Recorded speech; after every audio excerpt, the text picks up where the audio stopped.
In the name of God, who made a safe home for people. My dear people of Idlib, for the past day we have been attacked by Russian airplanes, killing 20 people and destroying the life of very many other people. We do not have an air defense system capable of stopping Russian airplanes. In the same day, there is a Turkish attack on Kurdish armies in the oil fields to the east.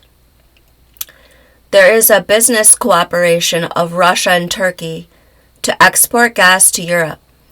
It generates tens of billions of dollars every year to a small group of men. They go by the name Turkstream and bluestream. Let's take a look at why we are here in Idlib, and the last line of defense is the Turkish checkpoint surrounding the city. In 2000, Assad was making billions upon billions of dollars from phosphate. He was among the top 5 in the world. In 2000, Assad was making billions of dollars from gas contracts with Russia for offshore drilling near Tartous, in addition to the refinery from Homs, which exports gas to the port of Tartous. These pipelines have been here since 1960. In 2000, the economy was bad, and people didn't have jobs. The Shabiha were trying to erase all memories of Islam from the state of Syria. The Shabiha are a sadistic mafia. They take money for political crimes.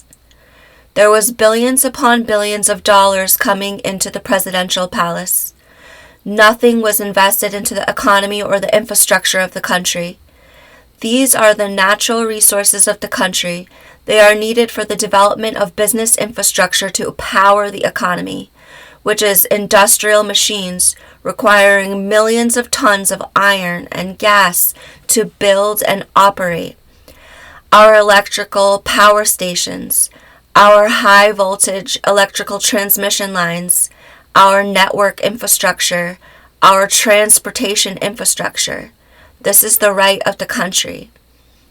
In 2011, it was very clear that the economy of every city in Syria, there was no hope left for the future.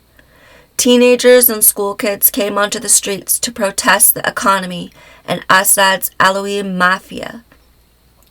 Assad gave orders to murder protesters using the general army.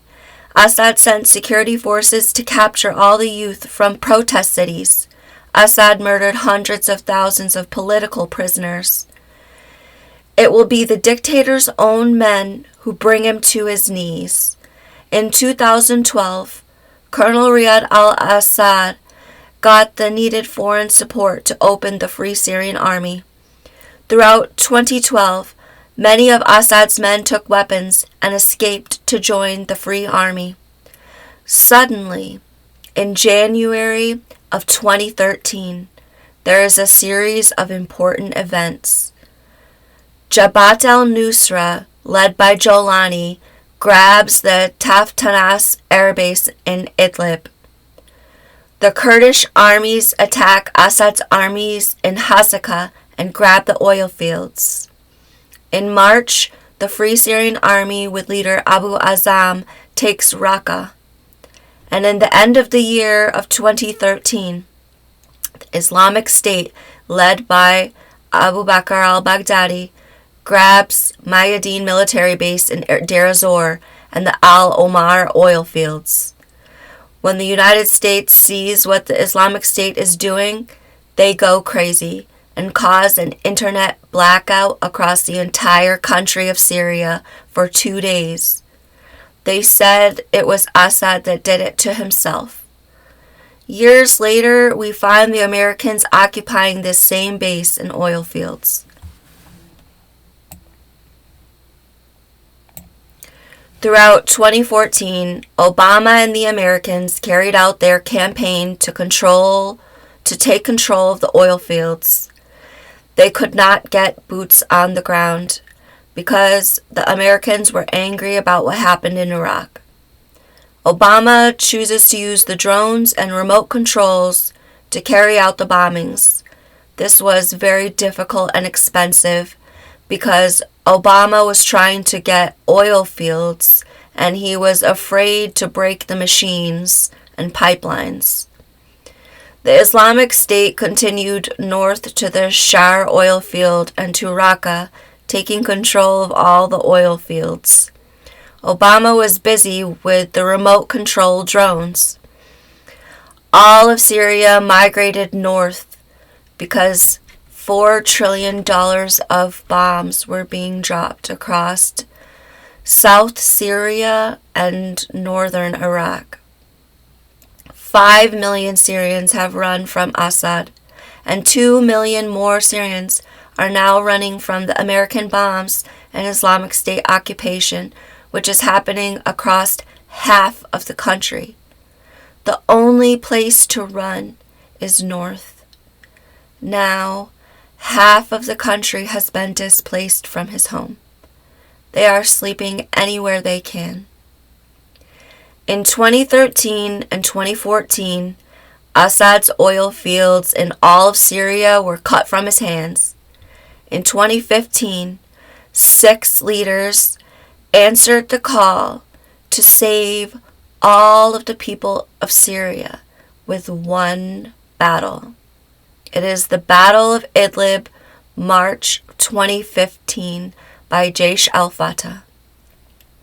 In January of 2015, a man named Khalid Atiyah, the Minister of Defense from Qatar, sends an invitation to the leaders of 6 armies. They come to the Hotel Autobahn Palace in Hatay, Turkey. Khalid Khattab, the leader of Jund al-Aqsa. Amjad Bitar, the leader of Jaish al-Sunna. Jihad Isa al-Sheikh of Jabhat al-Nusra. Abu Jaber Sheikh, leader of Arar al-Sham. Manar al-Shami, leader from Ashnad al-Sham. Mundir Tras, leader of Failaq al-Sham. Khalid Atiyah tells the room, "We will give every leader $1,200,000. We will talk to the Mukhabarat in Turkey to support this project. He will give the vehicles, the weapons, and the logistics. You will enter the city of Idlib from here and here and here with this many tanks. We will stop the radio communications and the airplanes from flying." Everyone is happy because they feel Idlib will be a safe city for the people of Syria. The 6 leaders go home.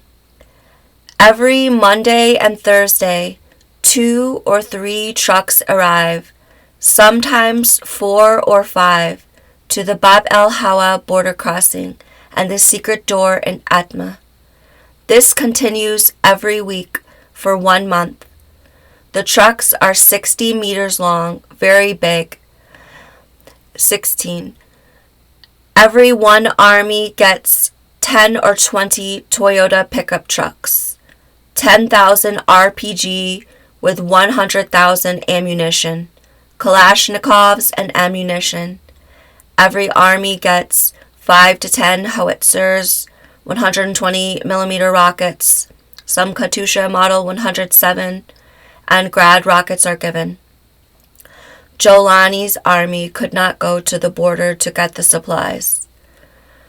Another army takes it from the border and tells Jolani's army to come and pick up with him.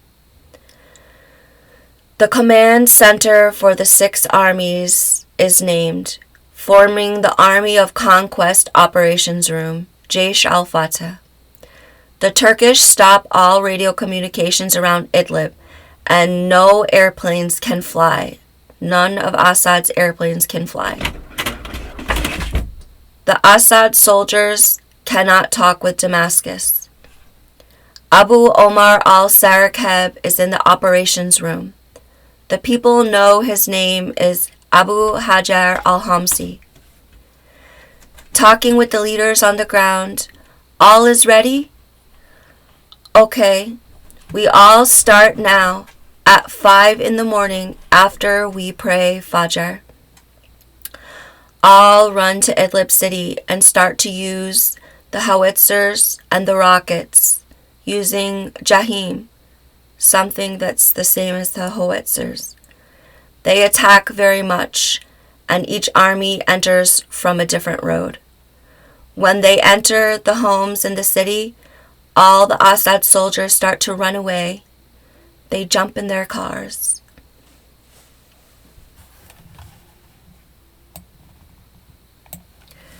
Today, we have no air defense in Idlib, and Russia is bombing it indiscriminately.